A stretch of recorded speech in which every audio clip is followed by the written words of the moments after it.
بسم الله الرحمن الرحيم إن المسلمين والمسلمات والمؤمنين والمؤمنات والقانتين والقانتات والصادقين والصادقات والصابرين والصابرات والخاشعين والخاشعات والمتصدقين والمتصدقين والمتصدقات والصائمين والصائمات والحافظين فروجهم والحافظات والذاكرين الله كثيرا والذاكرات أعد الله لهم مغفرة وأجرا عظيما.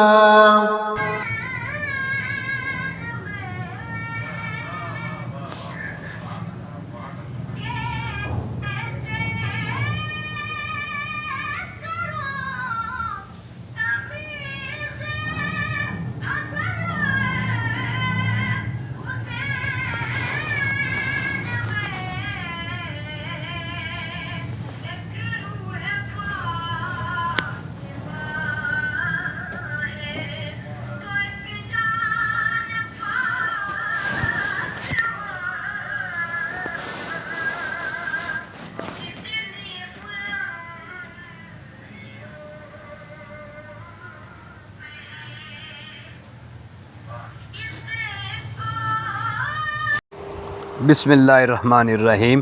حضرت میر معاویہ رضی اللہ تعالیٰ عنہ اور شاہ روم قیصر کی ذہانت کا واقعہ. دربار قیصر میں اذان کا مقصد. ابو محمد بن قتیبہ ابو ابراہیم کے حوالے سے بیان کرتے ہیں کہ جب امیر معاویہ رضی اللہ تعالیٰ عنہ عمر رسیدہ ہو گئے تو انہیں بے خوابی کا مرض لاحق ہو گیا. رات کو جب وہ سوتے تو بسا اوقات عیسائیوں کے گرجا گھر سے اٹھنے والی ناقوس کی آواز ان کے کانوں سے ٹکراتی اور ان کی نیند اڑ جاتی. ایک دن صبح سویرے جب ان کی خدمت میں لوگ حاضر ہوئے تو فرمایا، اے عرب قوم، کیا تم میں کوئی ایسا بہادر ہے جو میرے حکم کی تعمیل کر سکے؟ اسے میں مہم کی انجام دہی سے قبل 3 دیت کے مساوی رقم دوں گا، اور جب وہ مہم سے واپس آئے گا تو مزید 2 دیت کے مساوی انعام سے نوازوں گا. میر معاویہ کی بات سن کر غسان کا ایک نوجوان اٹھ کھڑا ہوا اور گویا ہوا، امیر المومنین، آپ کے حکم کو سر انجام دینے کے لیے ناچیز حاضر خدمت ہے. میر معاویہ رضی اللہ تعالیٰ عنہ نے فرمایا، تم میرا خط لے کر شاہ روم کے پاس جاؤ. جب اس کے دربار میں پہنچ جاؤ تو بلند آواز سے اذان کہو گے. غسانی نوجوان نے عرض کیا، پھر کیا حکم ہے؟ میر معاویہ نے فرمایا، صرف یہی درکار ہے.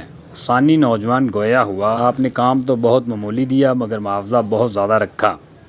اس کے بعد نوجوان روم کو روانہ ہو گیا. شاہ روم کا دربار لگا ہوا ہے، چاروں طرف سے وزراء اور درباریوں کا گروہ اسے گھیرے ہوئے ہے.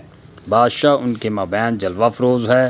فوجیوں کا دستہ چاق و چبند مخصوص وردی میں حفاظتی فرائض انجام دے رہا ہے. قلین بچھا ہوا ہے. ہیرے جواہرات کی رنگینیاں شاہ روم کے دربار کی خوبصورتی میں 4 چاند لگائے ہوئے ہیں اور کسی اہم موضوع پر دلچسپ بحث چل رہی ہے. اسی دوران میں امیر معاویہ کا نمائندہ غسانی نوجوان بلا جھجک شاہ روم کے دربار میں داخل ہو جاتا ہے اور محافظین کے دستے کی صفوں کو چیرتا ہوا آگے کو بڑھتا ہے اور اچانک وہاں موجود لوگوں کے کانوں سے اذان کا یہ کلمہ ٹکراتا ہے، اللہ اکبر اللہ اکبر اللہ اکبر اللہ اکبر، اشہد اللہ الہ الا اللہ اشہد اللہ الہ الا اللہ. اور امیر معاویہ کا ایلچی نوجوان پوری اذان سنا کر درباریوں کو متحیر کر دیتا ہے. شاہ روم کے ارد گرد فوجیوں اور محافظین کا دستہ ہے. وہ اپنی تلواریں فوراً سونت کر آگے بڑھتے ہیں کہ اس گستاخ مسلمان نے ہمارے شاہ کی توہین کی ہے، اب اس کا سر تن سجدہ ہونا چاہیے. اچانک شاہ روم بلند آواز سے اپنے فوجیوں کو آگے قدم بڑھانے سے روک دیتا ہے. فوجیوں کے جذبات بھڑکے ہوئے ہیں. انہیں ایک ہی فکر ہے کہ اس گستاخ مسلم کا سر چاہیے اور بس.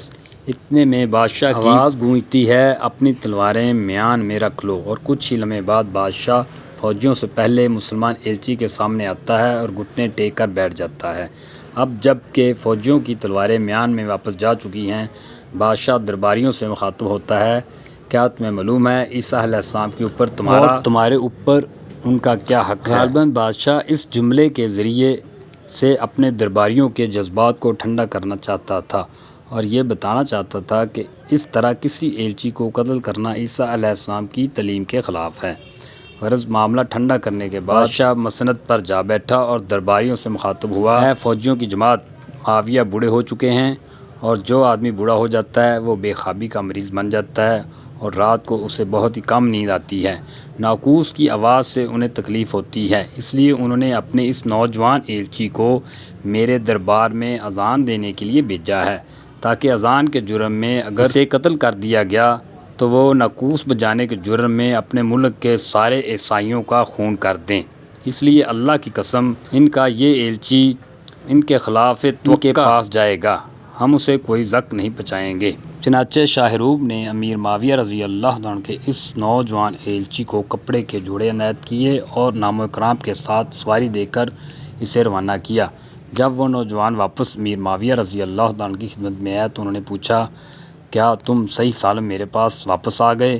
نوجوان نے جواب دیا، میں آپ کی کرم فرمائی سے تو نہیں، البتہ شاہ روم کرم فرمائی سے واپس آ رہا ہوں۔ کہتے ہیں کہ جس زمانے میں مسلمانوں کا خلیفہ جس صلاحیت کا مالک ہوتا تھا، روم کا بادشاہ بھی اسی صفت کا حامل ہوا کرتا تھا۔ اگر مسلمانوں کا خلیفہ ہوشیار اور سیاستدان ہوتا تو روم کا بادشاہ بھی اسی کی طرح ہوتا، اور اگر مسلم خلیفہ کچھ کم لیاقت والا ہوتا تو شاہ روم بھی اسی کے مانند ہوتا۔ جیسا کہ امیر المومنین حضرت عمر بن خطاب رضی اللہ عنہ کے زمانہ خلافت میں شاہ روم بہت ہی ہوشیار اور سیاستدان تھا۔ اس نے اپنی رعایا کے لیے دیوان بنوایا اور دشمنوں کی سازشوں کو ناکام کر کے انہیں سرنگو کر دیا تھا۔ اسی طرح امیر معاویہ رضی اللہ عنہ کے زمانہ خلافت میں جو روم کا بادشاہ بنا وہ بھی انہی کی طرح ذہین و فتین تھا۔ اوکے، اللہ حافظ، ملتے ہیں انشاءاللہ ایک نیکسٹ ویڈیو میں۔